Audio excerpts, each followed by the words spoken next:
Okay guys, I'm hooked up with a pretty nice rainbow here, and I am using a rig that you haven't seen me use a whole lot of. A couple times maybe here in the channel, but it's something we've been relying on more and more. What I'm running is one of my tubes, a shad tube to be specific. I'm running it with a little trolling weight and an action disc, and that's it. And the fish are feeding on shad right now, and it is an outstanding shad imitation. And this fish is a fighter. He is putting up a good fight.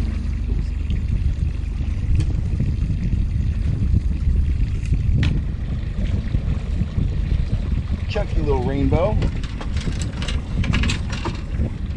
There's the trout right there. We'll get him back in like that. Here's that rig, kind of a medium-sized trolling sinker right there. Probably running a 40-inch leader of 10-pound fluorocarbon down to a wiggle disc. It's pegged there with a couple bobber stops. Probably got an inch of space between the back of the bobber stop and the start of the tube.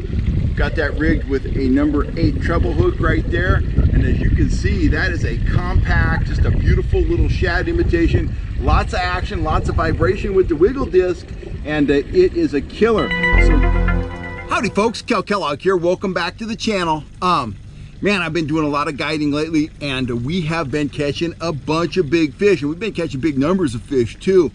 I always get asked the question, what have you been pulling lately when I'm out doing a lot of trolling? And we're going to get into that in just a second. I got a bunch of rods here, and I got a bunch of baits down here in front of me. Before we get into that, I want to make a blanket statement, and also I might have to do some cuts in this video because I got a bunch of boat traffic out here today, and I'm trying to stay out of everybody's way. But blanket statement number 1, okay? Figure out what everybody else is using at the lake you're fishing and use something else. It could be something similar, but don't follow the leader. I see too many guys out here at the lake I'm fishing right now pulling Speedy shiners and Rapalas, and yes, they are catching a few fish. They're doing okay. They're catching a few big fish. They could be doing a lot better if they'd stop following the leader, think about the situation, and pick their lures accordingly. The fish out here are busting on shad. They're eating shad. They're eating shad about that big. That's what's in here. That's the forage. That's what the fish are feeding on. So that's blanket statement number 1. Blanket statement number 2 stems right off of that. Sometimes big baits equal big fish, but not all the time. Like I said, the forage in this lake is small, shiny little shad, and the very best thing you can use is a small shad imitation because all the fish are eating that.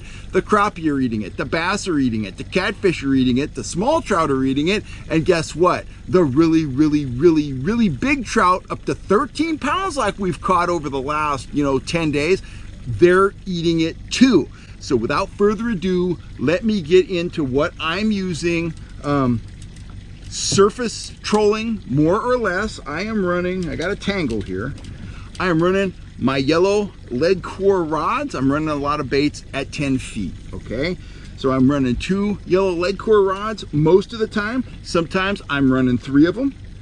And then when I'm not running a lead core rod, I am running one of my, downrigger / top lining rods with a small weight attached, and I'm scoping that back, anywhere from 150 to 175 feet. My trolling speed is fluctuating from about 1.7 all the way up to about 2.7 right now, but I'm using a pretty consistent spread of lures, and I've got 3 of the 4 lures that I ran today, and they're 3 of the 4 lures that I've been running, day in, day out here. They've been producing limits, but they've also been producing some really big fish.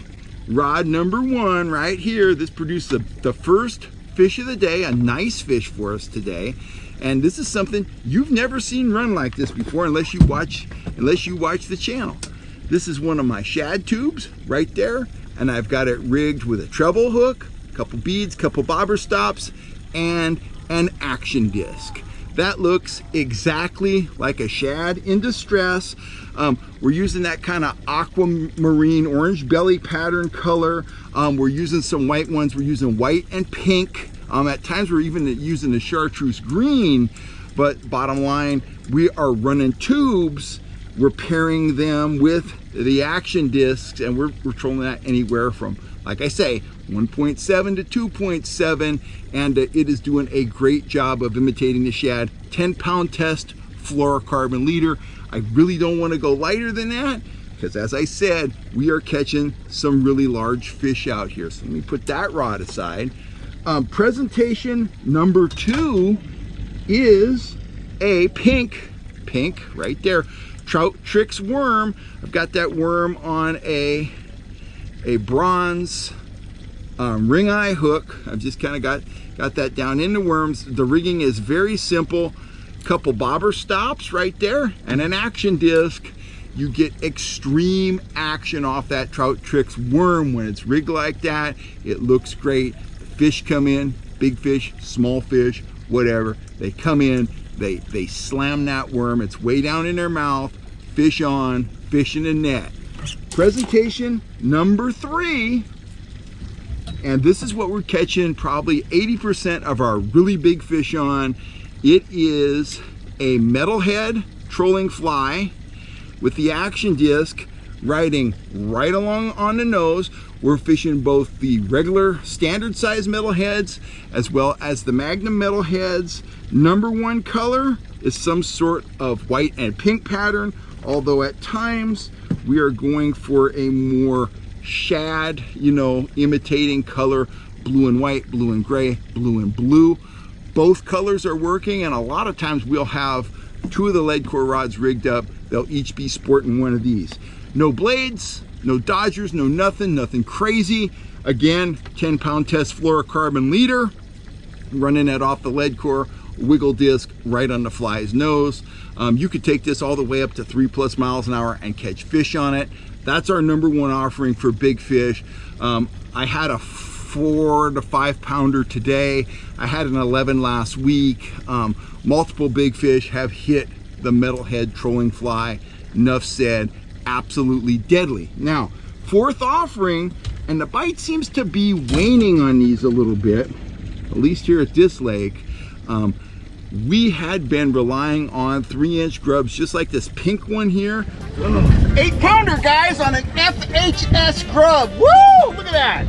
Big old rainbow. We're getting the big fish today, baby. For almost all of our fish 2 weeks ago, but that action has since slowed down. We are still getting fish on it. Some days it's pink, some days it's firecracker, other days it is bright green. We are rigging these on slow death hooks. Sometimes we're pairing them with a dodger. Most of the time we're running them naked. Sometimes they're running on the lead core. Other times we are long lining them behind the boat. We're running them on that top lining rig with a small inline weight. That's all we're running, guys. We are running lures that imitate shad, and I'm running lures that I know other people aren't running. The soft plastics, I'm putting scent on them. The flies, no scent at all. I'm working the structure. I'm working the depths. I'll go down to 15 feet. Other times I'll bring the stuff up right under the surface, but I'm definitely targeting fish in the top of the biomass. Those are the most actively feeding fish. And guess what? No one's gonna tell you that these 3-inch grubs are big fish lures. No one's gonna tell you to go out and pull a 3-inch Trout Trix worm when you're looking for a trophy. But guess what? All the fish are on the same page. We're getting some pan-sized fish, but we are also getting huge double-digit trophy fish. When you're out in the water, remember to keep your drag light. You never know when the next trophy fish is going to come knocking, and you want to land them, not lose them. Communicate with the guy on the net. Net guy, remember, it's like shooting a deer. You can get one shot at that fish. Don't stab at the fish unless his head is up and he's in a position for you to safely get him in the net. I'm Kel Kellogg. That's what I'm using. That's how we're hooking fish out here on my guide trips. I will catch you next time right here on YouTube. If you're looking for any of the gear I just mentioned, including the rods, get on over to fishhuntshoot.com. Thanks a lot, guys.